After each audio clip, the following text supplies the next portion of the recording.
take it too, looking to get more points and line their pockets with money, but Marius forced to drop down low. Shots coming from above. It's almost looking like a solo FNCS, but one duo, Noms and Cringe on the high ground.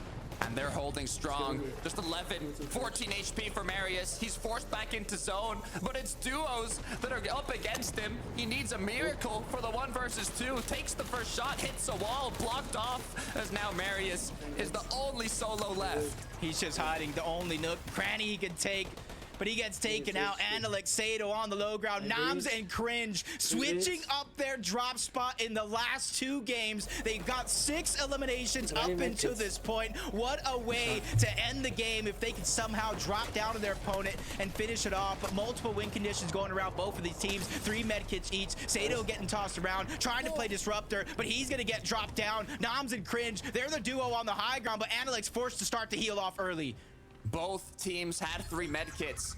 Andalex, though, the pressure's on him. Noms goes down with the knock. The heal off continues now. Who is going to be able to outlive? Andalex does have a little bit of lead in terms of those med kits, but we've seen multiple heals getting scattered around on some fallen foes. Andalex starting the last of his opportunity. Cringe, he finds another one, almost fumbles the bag there, but the med kit is going to be popped. Andalex now has to turn the tides. He has to go on the hunt, sees an opponent, staring him in the eyes, trying to go for the piece control, cancels the med kit. Andalex clutches up by taking down Cringe. He does it. The med kit was found by Cringe, but it was not enough to hold on.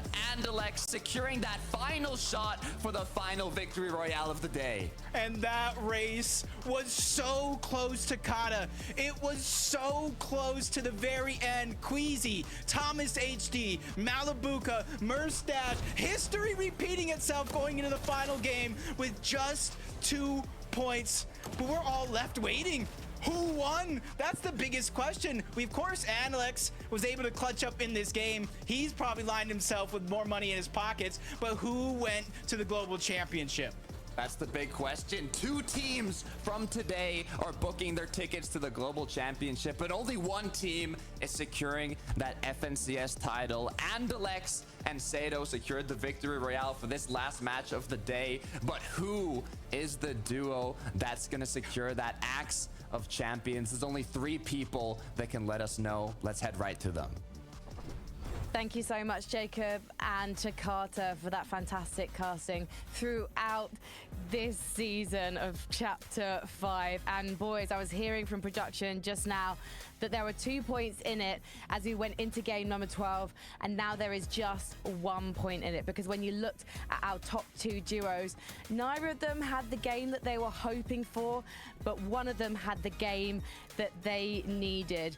And it's so almost eerie to see some of these names coming back a year later. You have both Thomas HD and Malibuka looking to get their first ever major title. But unfortunately for them now, one of them could do it. One of them sadly had to settle for 2nd place. But who will be settling for 2nd place again? The duo is divided now. They're divided by who has a major title. Ein Punkt. We're waiting for the leaderboard to come in. Ein Levin, Punkt. this is so exciting. I mean, this is Ein everything Punkt. an FNCS should be about. EU never seems to disappoint, and I mean, just to see history rewriting itself with the same characters involved in such a special moment. I mean, yeah, I'm sure we know both of those teams are gonna go to the global championships now, but it's all about the bragging. It's all about winning that FNCS. We know how much Thomas wants it. We know how much Malibuka wants it, and that finish is just, oh, you can't write it. You literally can't write it. And that first title just means so much to both of these players. Because both of them, Malibuka and Thomas, have waited so long and will both be wanting it as much as the other. That game was incredible as well. Both teams just had it just so close at moments throughout that game. We saw Malibuka and Mustache trying to fight for that island against Cammy and Seti. They bullied them off it. That was on the edge of my seat for that. That was incredible. We saw, of course, Queasy and Thomas that were fighting against Phaser and King, and they both got knocked. Both teams individually got knocked. So we were on the edge of our seats again, trying to think, are they going to be able to get the revive? Is this the moment where they win it? Is this the moment where they lose it? We didn't know. We're about to find out, though. We had our own watch party going on in the virtual green room, and you know what? We did not want to wait, and you guys don't need to wait any longer. It's time to see the final leaderboard. and who is raising the axe of champions.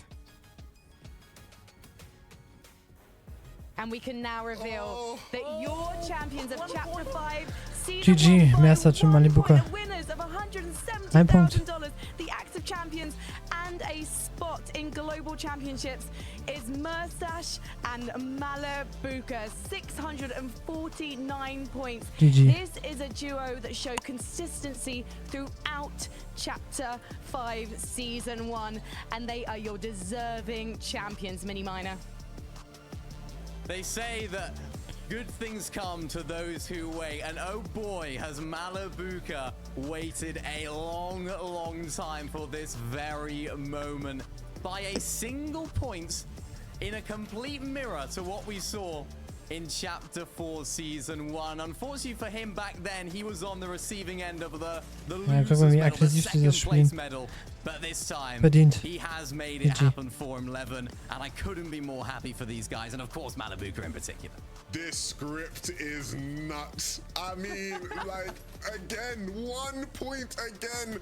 Look, Mersatch and Malibuka, so deserving. When you look at EU history and the greatest duels you've ever had, they were always considered one of them, but they never had the title to really show for it. Now they do. Ich wäre so sauer. Aber 120 ist auch viel Geld. Also ich würde mich ärgern, aber würde es mitnehmen auf jeden Fall. Big commiserations to Thomas and Queasy. I mean, they fought so valiantly. At times they felt like the most deserving team.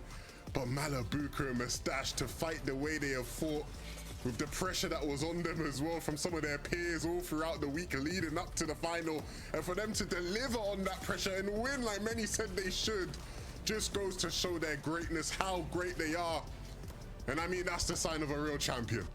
It really is, and what's so exciting is this is a duo that's reunited. I imagine there are other Fortnite players around the world watching going, maybe I should go back to that duo I really enjoy playing with. Now that we've got separate experience, now we've got learnings, and now we know how to become a champion, because Mersatch has that experience. He's brought it back to his reunited partnership with Malibuka, and it's paid off dividends.